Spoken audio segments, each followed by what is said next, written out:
Assalamualaikum warahmatullahi wabarakatuh. Bagaimana kabar kalian anak-anakku semua yang ada di rumah? Semoga saja kalian dalam keadaan sehat dan semangat. Anak-anakku semuanya yang ada di rumah, marilah kegiatan belajar kali ini kita awali dengan bacaan basmalah bersama-sama yuk. Bismillahirrahmanirrahim.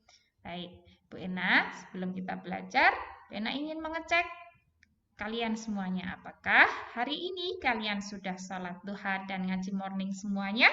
Kalau sudah, kita lanjut untuk belajar akidah akhlak. Materi yang pertama yaitu tentang kalimat thayyibah. Bu Ena yakin kalian sudah tahu semuanya apa itu kalimat thayyibah dan Bu Ena yakin juga kalian sudah terbiasa mengucapkan kalimat thayyibah. Nah, apa sih kalimat thayyibah itu? Kalimat thayyibah itu adalah lafal atau ucapan yang baik. Nah, apabila kita sedang khilaf, berbuat salah atau berbuat dosa, maka kalimat thayyibah apa yang kita ucapkan? Tentu adalah kalimat astaghfirullahaladzim. Kemudian sebutan lain kalimat astaghfirullahaladzim itu adalah kalimat istighfar. Apa itu kalimat istighfar? Yaitu suatu permohonan ampunan dari manusia selaku hamba yang memiliki sifat ketergantungan kepada Allah Subhanahu wa Ta'ala. Ketika kita melakukan kesalahan, baik secara sengaja maupun tidak, kewajiban kita adalah segera mengucapkan istighfar, yaitu astaghfirullahaladzim. Insya Allah hati kita akan merasa tentram. Kemudian jika kesalahan yang kita lakukan berhubungan dengan orang lain, sesama manusia, maka kewajiban kita adalah segera meminta maaf kepada orang yang bersangkutan. Beda ya, kalau kesalahan yang kita lakukan kepada Allah, maka kewajiban kita segera istighfar, memohon ampun, taubat nasuha. Kalau sesama manusia, maka kewajiban kita adalah segera meminta maaf. Anak-anak, astaghfirullahaladzim itu artinya ampunilah aku ya Allah yang maha agung. Sekali lagi, astaghfirullahaladzim artinya ampunilah aku ya Allah yang maha agung.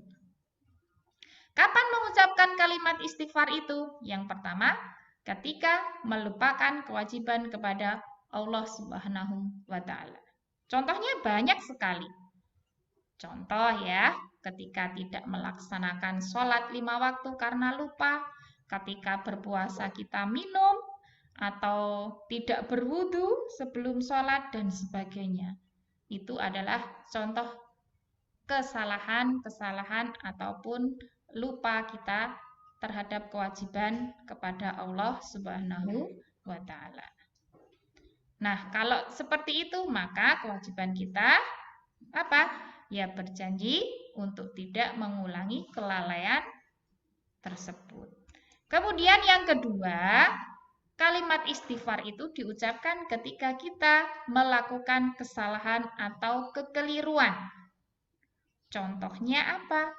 Kurang hati-hati, misalkan memecahkan gelas, lupa mengerjakan PR, membantah orang tua, marah kepada teman, mengatakan sesuatu yang kasar, dan banyak lagi. Nah, dalam kehidupan sehari-hari, kita juga sering melakukan kesalahan, kekeliruan, ataupun lupa. Karena ingat, manusia itu adalah tempatnya lupa dan salah. Maka kewajiban kita apa yang pertama? 1. Cepat-cepat meminta ampun kepada Allah. Yang kedua, menyesali perbuatan sebelumnya. Yang ketiga, tidak bertingkah dan marah-marah. Yang keempat, berjanji tidak akan mengulangi lagi. Nah, tahapan-tahapan perilaku yang tersebut tadi, yang Bu Erna sebutkan tadi, itu adalah disebut sebagai taubat nasuha. Jadi, taubat nasuha itu apa artinya? Taubat secara sungguh-sungguh. Bu Erna ulangi lagi. cepat-cepat memohon ampun, menyesali perbuatan sebelumnya, tidak bertingkah dan marah-marah, serta yang terakhir berjanji tidak akan mengulangi lagi. Contoh yang lain lagi, di madrasah seringkali kita juga melakukan kesalahan atau lupa. Misalkan salah menulis, menghitung salah, tidak membawa juz amad, dan banyak sekali. Maka kita mengucapkan kalimat istighfar. Nah, sekarang Bu Erna ada pertanyaan nih, teman-teman anak-anakku semua yang ada di rumah. Bu Erna, kalau kita salah kepada teman kita sudah berusaha meminta maaf, tapi tidak dimaafkan, maka bagaimana Bu Erna? Nah, beda lagi ya. Intinya, yang terpenting adalah kita sudah berusaha memperbaiki hubungan dengan teman kita. Insya Allah kalau kita sudah meminta maaf, kita tidak akan termasuk orang yang di dalam suatu hadis yang disebutkan, kalau kita berselisih atau bertengkar dengan sahabat kita, dengan teman kita lebih dari 3 hari, maka ampunan kita akan ditangguhkan, kemudian amalan-amalan kita juga akan ditangguhkan.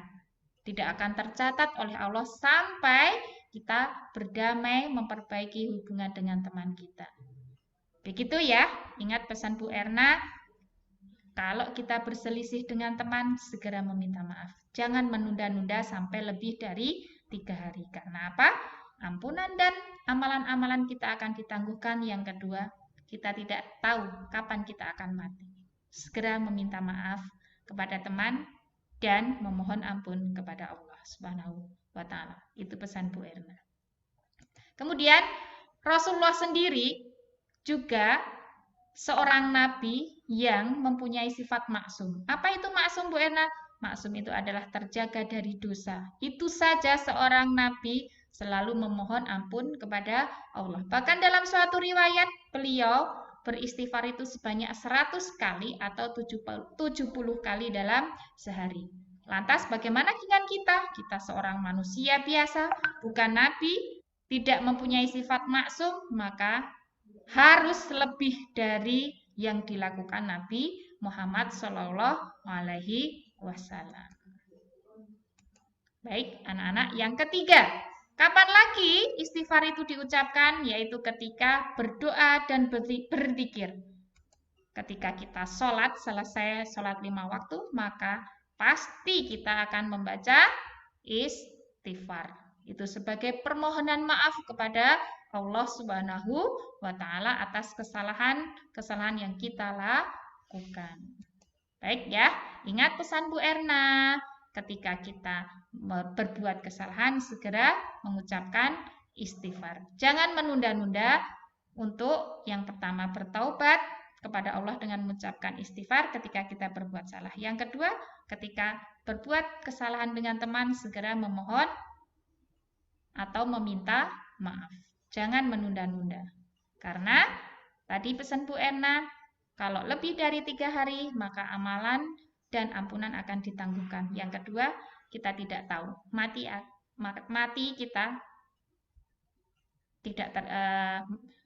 tidak tahu mati kita kapan akan terjadi pada diri kita. Itu ya. Pesan dari Bu Erna. Yang pertama, bacalah berulang-ulang materi istighfar dengan menyaksikan video ataupun di Google Classroom. Bu Erna sudah mengirimkan. Yang kedua, buatlah rangkuman tentang kalimat thayyibah istighfar di buku tulis Quran Hadis. Dan selanjutnya, kerjakan soal-soal pada aplikasi Google Classroom. Kerjakan dengan penuh dan tanggung jawab. Kumpulkan, selamat mengerjakan. Mohon untuk mengumpulkannya tepat waktu. Batas pengumpulan 1 hari. Bu Erna tunggu ya. Manjada wajada. Kita akhiri pembelajaran kali ini dengan bacaan hamdalah. Alhamdulillahirabbil alamin. Assalamualaikum warahmatullahi wabarakatuh. Ma'assalamah.